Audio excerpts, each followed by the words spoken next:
Good evening, everyone. On behalf of TaskMed, I would like to welcome you all to Medcast Insights into Healthcare, a learning initiative by TaskMed. Today, it's a great pleasure to have with us Dr. R.D. Yadav, who is a senior consultant interventional cardiology at Batra Hospital and Medical Research Center, Tughlaqabad, Delhi. Welcome you, sir. Thank you. Sir, we look forward to hear from you on today's topic of discussion, megaxanthine and unexplored enterogenic drug. Over to you, Dr. Yadav. Yeah. Zoom sharing. Okay. Are you able to see my slides? Yes, sir. Okay. Just let me make it. So, I have made it heading megaxanthine is an underused antiarrhythmic drugs. If you see, it's for the treatment of VT, VF, it's a class 2B indications. According to the guideline, it's a class 2 ESC guidelines has made it class 2B indication. That's the problem because its real potential has not been demonstrated.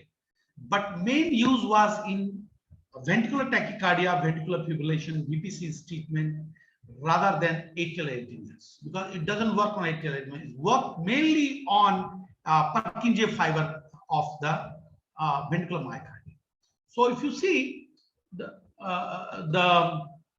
ventricular tachycardia is characterized as a wide complex QRS tachycardia, that is 120 QRS is wide, 120 milliseconds or more, and heart rate should be more than 100 beats per minute. This is the definition of wide QRS tachycardia. And ventricular tachycardia is one of the most common cause of wide QRS tachycardia. The most common cause of ventricular tachycardia is underlying ischemic heart disease, particularly old myocardial infarction, then structural heart disease like dilated cardiomyopathy, then some infiltrative diseases like sarcoidosis of the heart, myocardium, sarcoidosis, other inflammatory diseases, hypertrophic cardiomyopathy, and then your other diseases like valvular, after valvular heart disease or congenital heart disease which underwent repair of the myocardium or repair of the structural defect. These are the important causes. So other causes include adult and congenital structural heart disease, acquired or inherited channelopathies, infiltrative cardiomyopathy, some electrolyte imbalance like hypokalemia, hypocalcemia, hypomagnesemia, illicit drug use like cocaine, amphetamine, or digitalis toxicity. Apart from arrhythmogenic right ventricular cardiomyopathy, then some VT is because of long QT syndrome or CPVT because of catecholaminergic polymorphism. That is called primary electrical disease of the heart. Some Brugada syndrome also, which is a primary electrical disease of the heart, short QT, long QT. These are the causes of ventricular tachycardia. If you see the antiarrhythmic drugs, first line management of VT or VT storm is definitely start with the antiarrhythmic drugs. And it depends that if it doesn't control with the drugs, then you think of like first line management of VT, VF storm is beta blocker. That is the propranolol is choice, propranolol long acting, and if it fails, then you can use sympathetic blockade, left sympathetic chain ganglion chain, that is split ganglion blockade by bupivacaine, local injection, which is found to be very effective in VT storm. And if that also fails, then you ablate it by catheter ablation, by 3D mapping and catheter ablation, or you can reverse the process. You can do the catheter ablation, and even if you fail, you can do sympathetic denervation by split ganglion blockade. And if you have controlled it to prevent from sudden cardiac death, you might have to put ICD in these patients. So if you see the antiarrhythmic drugs classification, Vaughan-Williams classification, that is first class 1 is called a sodium channel blocker, and class 1 has 3 groups. One is called class 1A, 1B, 1C. 1A include quinidine, procainamide, disopyramide, which is both effective in ventricular arrhythmia, atrial fibrillation, that is atrial arrhythmia and WPW syndrome. A class 1B, which is today's topic, is lidocaine, which is not available orally, only IV. Mexilatine, which is orally available. Tokenide is not available, and particularly effective Both drugs are effective in post-MI VT. Idiopathic arrhythmic VT is also in some cases long QT, long QT, VT in long QT, that is the Torsades de Pointes. And class 1C drug, which causes rather torsade, is flecainide, procophenone, and morphine. Flecainide and procophenone is available in our country, which is main treatment for paroxysmal AF and sustained some idiopathic VT, which is not able to ablate. You can use flecainide now for that. Even you can use for the PSVT, SVT. Class 2 drug is called beta blocker, beta adrenergic blockade, and which includes propranolol, metoprolol, atenolol, esmolol. And another drug which is included is the nadolol. Nadolol, particularly useful in long QT syndrome and CPVT, that is catecholaminergic polymorphic VT. And you can use in sinus tachycardia, sinoatrial reintent tachycardia. And as I told you, electrical storm is treated by propranolol or esmolol IV. Class 3 agent, that is the potassium channel blockade, is amiodarone, sotalol, dofetilide, and ibutylate. In India, amiodarone, sotalol, and ibutylate is available, both these drugs are particularly effective in treating ventricular arrhythmias. Rarely we use for supraventricular arrhythmias, but amiodarone is used for supraventricular arrhythmias, particularly atrial fibrillation.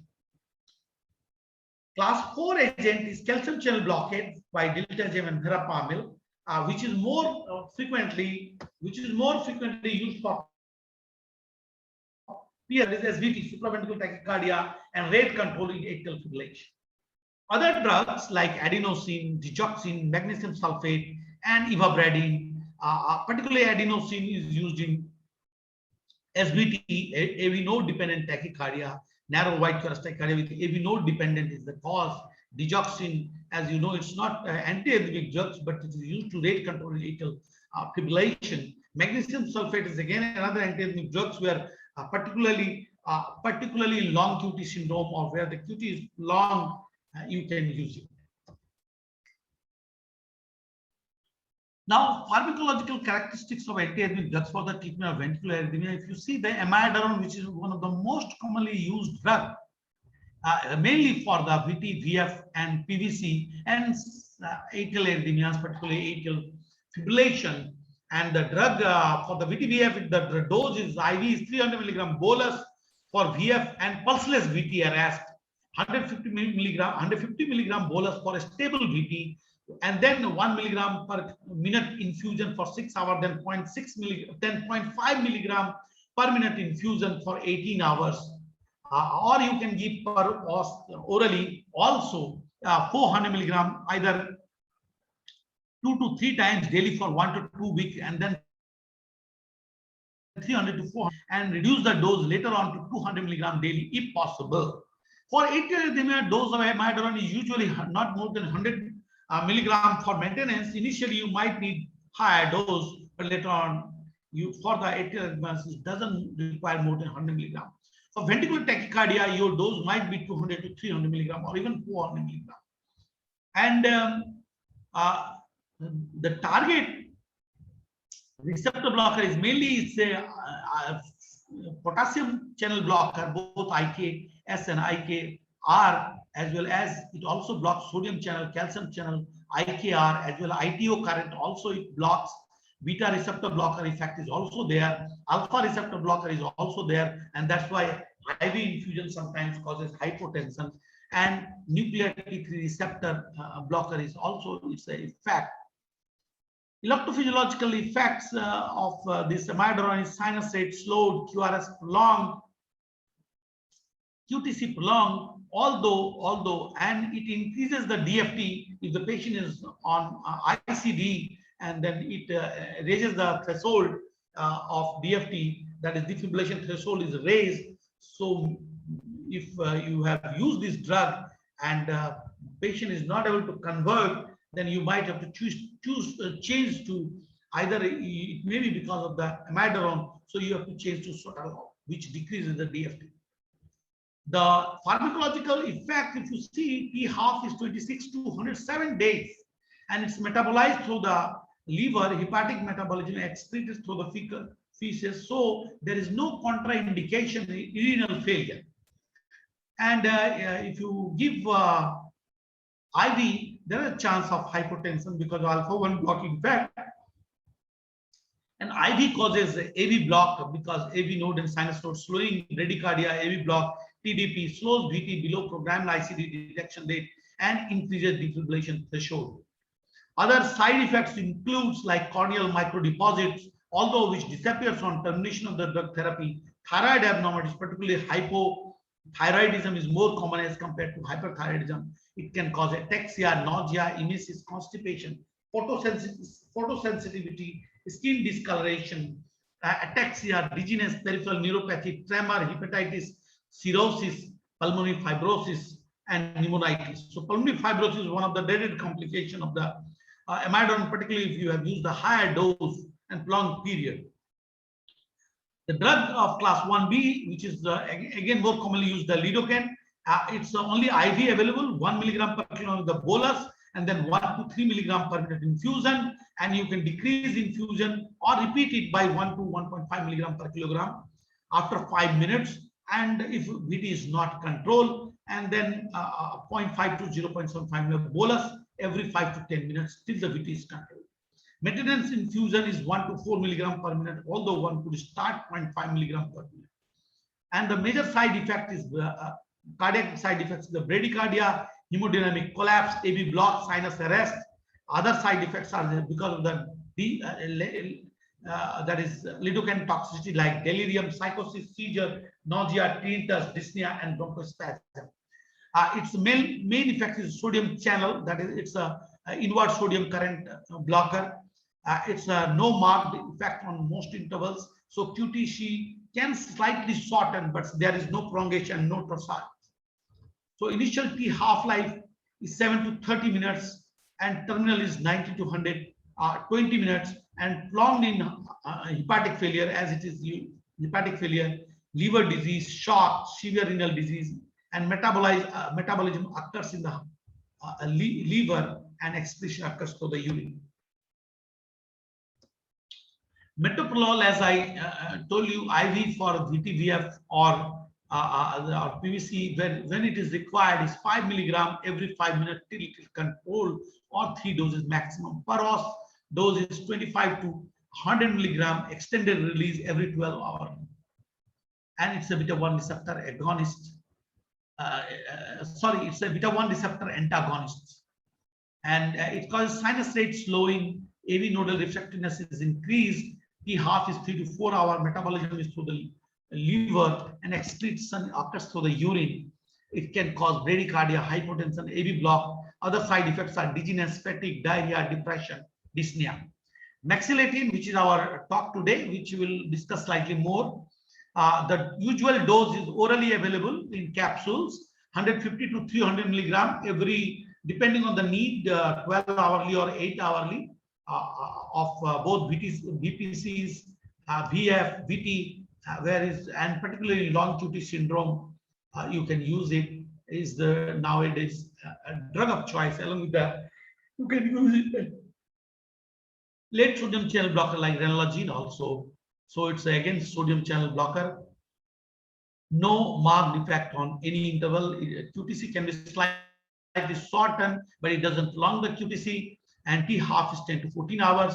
Metabolism occurs mainly the liver, the excretion in the urine, and cardiac heart failure might get slightly increased. AV block can occur. Lightheaded, tremor, ataxia, paresthesia, nausea, and blood dyscrasias. These are the side effects. Procainamide is #1 drug for the acute treatment of medical therapy of VT, but the problem is the procainamide is not available in India IV. I think company should bring this also, as you brought the mexiletine, and loading dose is 10 to 17 milligram per body weight at 20 to 50 milligram per minute infusion. Maintenance dose is 1 to 4 milligram per minute. Oral tablet is 500 to 1250 milligram every 6 hourly, depending on the need, and it has got both IK sodium current and the IKR blocker. it causes QRS prolongation, QTC is long, and it also increases the DFT. Its metabolism is through the hepatic. The half-life is 2 to 5 hours. NAPA is one of the active procainamide metabolite is active, 6 to 8 hour half-life, prolonged in renal dysfunction. Adefric has prolonged 11 hour, and NAPA may have 42 hour excretion is in the urine, and it can cause TDP, AV block, hypotension, exacerbation of the heart failure in reduced ejection fraction. Other are lupus symptoms, diarrhea, nausea, and blood discretions. Sotalol is another drug. IV drug is IV is not available in our country. Oral is available.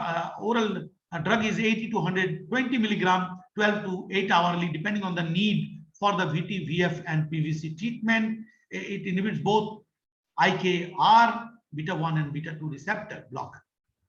Sinus rate is slow, QTC is long, AV nodal refractoriness increases, and it's called, but the advantage is in that it decreases DFT, and its T half is 12 hour metabolism, usually excreted through the urine, unmetabolized, and it can cause cardiac bradycardia, hypotension, heart failure, syncope, TDP, that is torsades points. Other side effects are fatigue because of the beta blocking effect, fatigue, dizziness, weakness, dyspnea, bronchitis, depression, and nausea and diarrhea. So,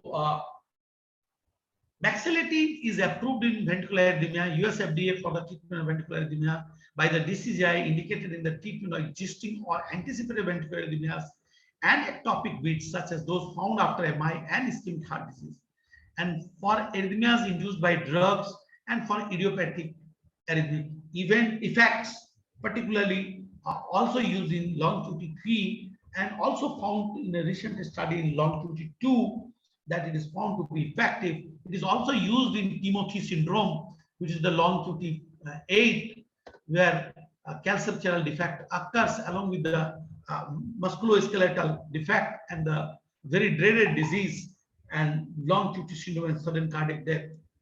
So Timothy syndrome, Mexiletine is found to be effective. Mexiletine is an unexploded antiarrhythmic drugs, as I told you.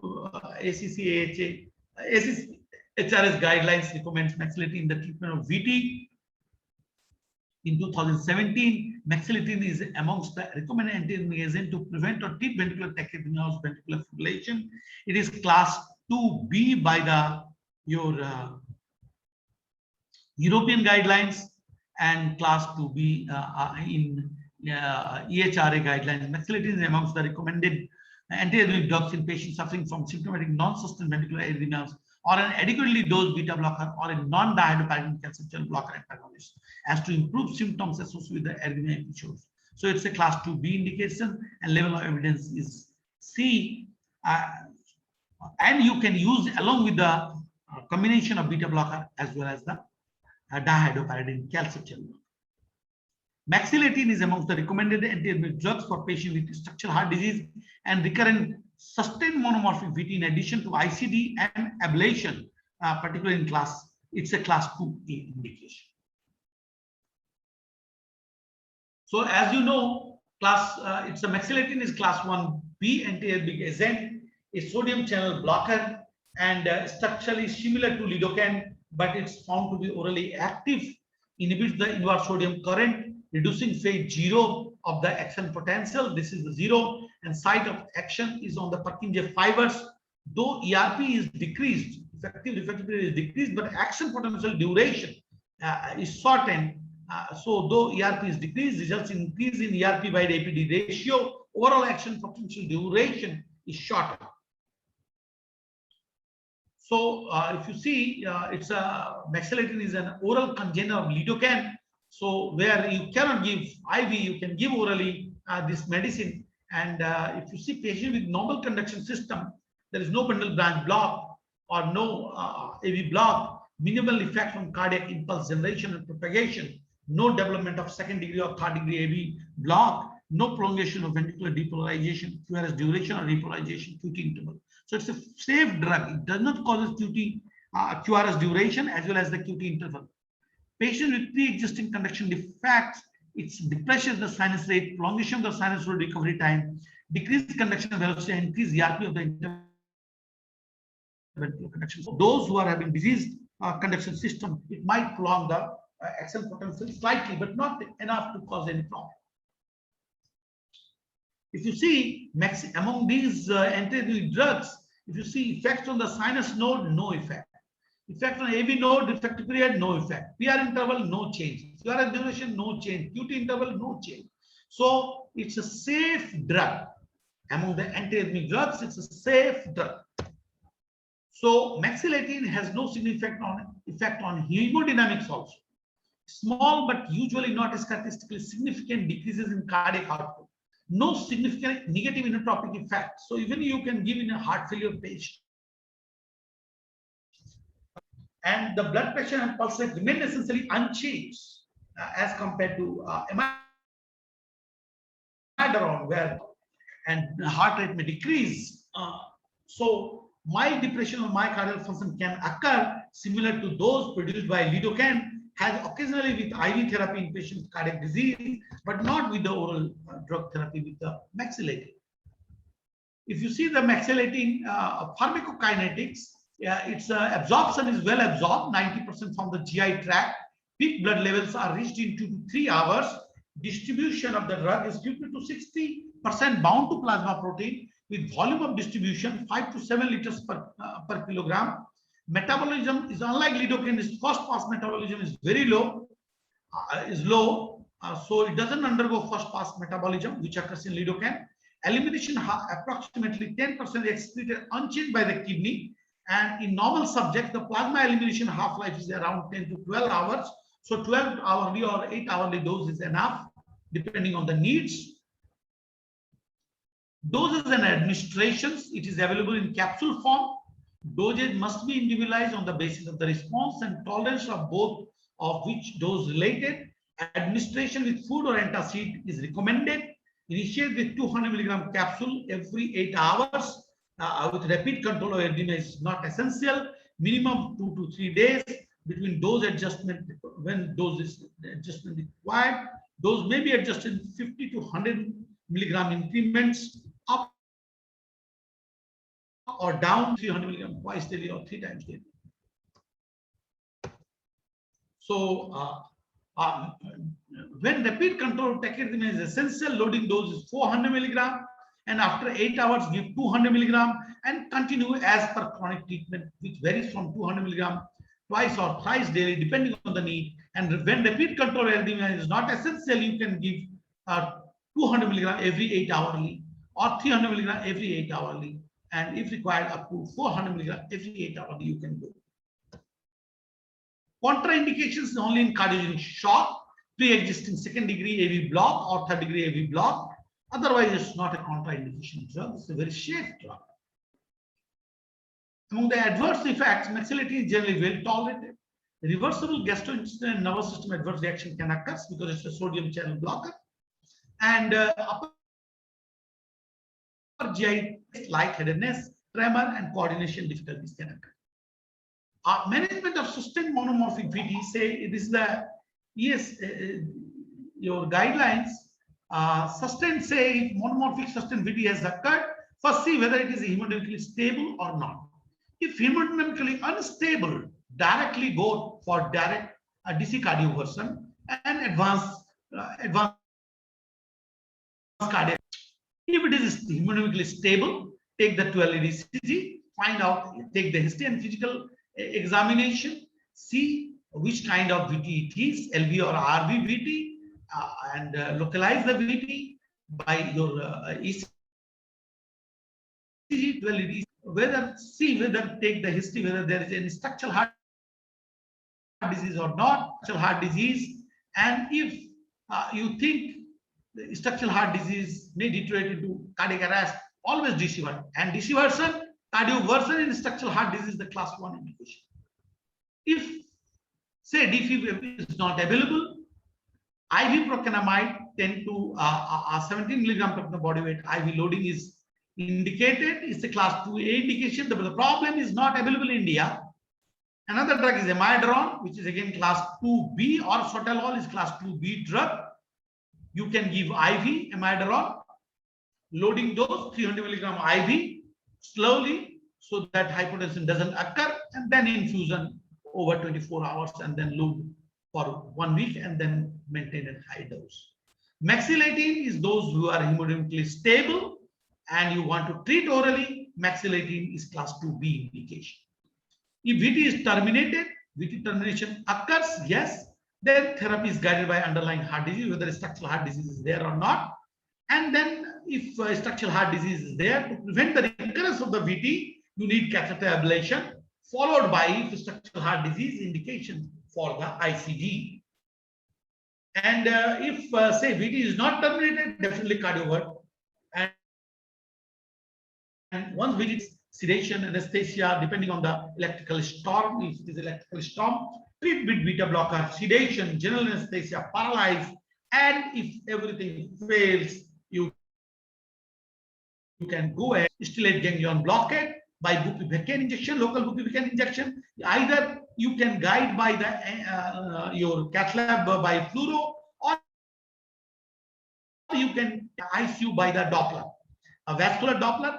You can see, and in the transverse process of the C7 vertebrae in front, this stellate ganglion is lying. There you can inject bupivacaine by or you can use if there is no structural heart disease and VT is there, then look for the 12 DCG and morphology, and say it's idiopathic. Then if you cannot find any structural heart disease, that is called idiopathic VT, and find out whether it is verapamil sensitive or not. Idiopathic LVVT is usually verapamil sensitive. That is the RBVV with left ventricular hemiblock VT is usually called verapamil sensitive VT, arising from the posterior near the posterior fascicle. And another VT is the outflow tract VT, and which can be terminated by class 2A Z. That is beta blocker. If effective, it's okay. If not effective with this drug, you can cardiovert, that is class 1 indication always. And later on, you can put this idiopathic VT patient to a catheter ablation, which is class 1 indication. About the verapamil and beta blocker is class 2A indication. Those who do not want catheter ablation, or you want to try medical therapy, you can use verapamil or beta blocker, or you can use flecainide or propofenone as well. So, summary: mexilatine is an antiarrhythmic drug indicated in sustained ventricular arrhythmia, agent with moderate potency, agent with appreciable safeties, and safe in LV dysfunction, safe in QT prolongation, reversible, non-lethal adverse effect, class 2 recommendation by the guidelines, 2B recommendation by the guidelines for the management of VT, can be used as add-on drugs to amiodarone, sotalol, beta blockers, and in patients with ICD. So, summary: the management of VT involves 3 major modalities of treatment: medical, device, and ablation, and very often require hybrid therapy, either medical plus device or medical plus ablation plus device. Treatment of VT can be a challenge and needs to be individualized. In structural heart disease and high-risk polymorphic VT, ICD is the first-line therapy, followed by catheter ablation plus cardiac or antiarrhythmic drugs. Catheter ablation considered early for recurrent symptomatic idiopathic VTs and as a second-line therapy for VT in structural heart disease. Medical therapy is acceptable for minimally symptomatic idiopathic VTs and low-risk subgroup of polymorphic VT. Thank you. I'm ready to answer any question. Let me answer.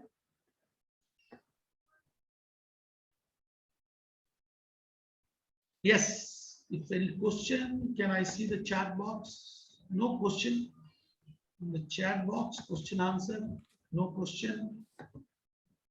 So if anyone can want to ask the question, I can answer.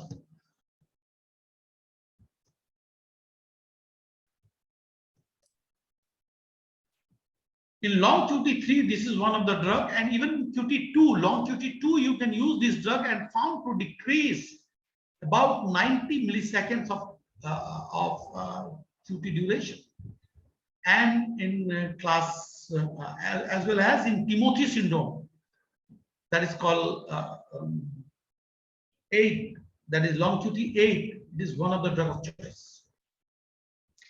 Any more question? I am ready to answer. Someone can unmute if they want to ask directly the question. You can write in the chat box as well. If someone wants to ask any query is there, they can write in the chat box as well.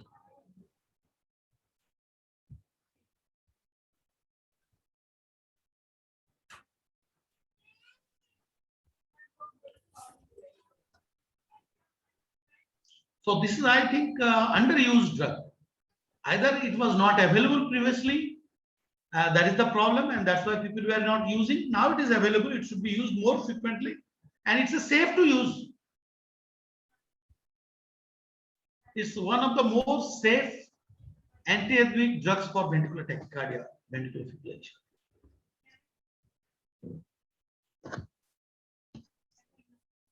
Even safer than imidazole.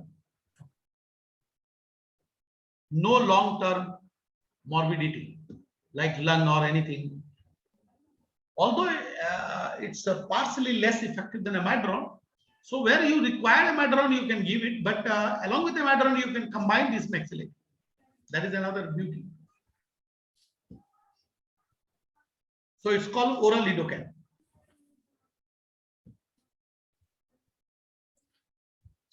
But is much better tolerated, much more effective than lidocaine. It's orally active drug. The trial has been done and compared with the lidocaine and found to be more effective, significantly more effective than lidocaine in treating VTVF. There is no comparison trial with the amiodarone, but long-term side effects is not there. So I think it should be one of the most commonly used drug for treating VTVF in structural heart disease, whom you want to treat orally apart from amiodarone, because any physician, arrhythmia means amiodarone. Although electrical storm treatment is beta blocker, and in beta blocker, number one choice is propranolol or esmolol IV. Those who cannot take orally, esmolol IV, or you can give propranolol by oral. And if fails, then do easy, where ablation is not immediately available, 3D is not easily available. You just do left sympathetic ganglia blockade, which you can learn in 5 minutes time, or even many anesthetists are well trained to do that, and the patient will be VT free and his life will be safe. So those who are attending, please, left sympathetic ganglionectomy, that is denervation, by using left sympathetic ganglionectomy, surgically, not surgically, by local anesthesia for immediate termination of electrical storm, you can use it and found to be very effective. If you want to save the life of electrical storm patient. And you can do even bedside by using Doppler, or in the cath lab using Doppler as well as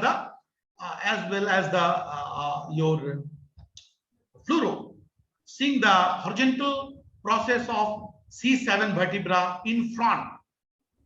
Anterior part of the vertebra is the striate ganglion there, and you inject there by the bupivacaine by the 26 long needle, and you will get rid of VT. We have seen as the injection is injected, VT, the patient who are getting every minute shock, VT shock, recurrent shock, is once injected, VT goes away. Or even patient is VT and they have done surgical left sympatheticectomy, and as soon as the sympathetic ganglia has been removed, VT stop coming. So don't forget sympathetic denervation, along with, if available, ablation by 3D mapping. But among the drugs you can use, electrical storm number one drug is at the present moment propranolol. Along with that, you can combine maxillatine imidazole as well. Any more question? I am ready to answer. Because arrhythmia management is very, very important. And all the cardiologists should be well versed with all the antiarrhythmic drugs. Good, I will say about the TASMET that you should bring the procainamide also. Because acute termination of VT in structural heart disease, #1 drug is procainamide. But the problem is not available in India. So please make it available. If you can bring, because flecainide and propafenone is available. What is called ibutylate is available, but the drug procainamide is very important drug, should be made available as you made available the maxillatine. Maxillatine is oral, procainamide is you can give both oral as well as IV. And IV, I think for acute termination is the #1 drug, apart from DC cardiology. That is a class 2A indication in ESC guidelines.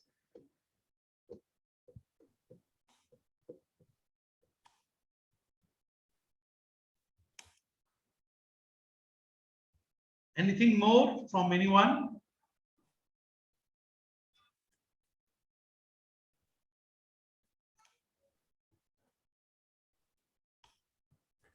I think we can conclude, sir. Yeah, you can, as you suggest, whatever you want to do, I'm ready. Okay. So thank you, Dr. Yadav, for joining with us today. It was really an insightful discussion for us as well as for our listeners. I would also like to thank all the doctors for being with us and for their active participation during the session. Thank you and have a nice day. Thank you. Thank you. Thank you. Thank you. Okay, so I'm leaving. Okay, fine.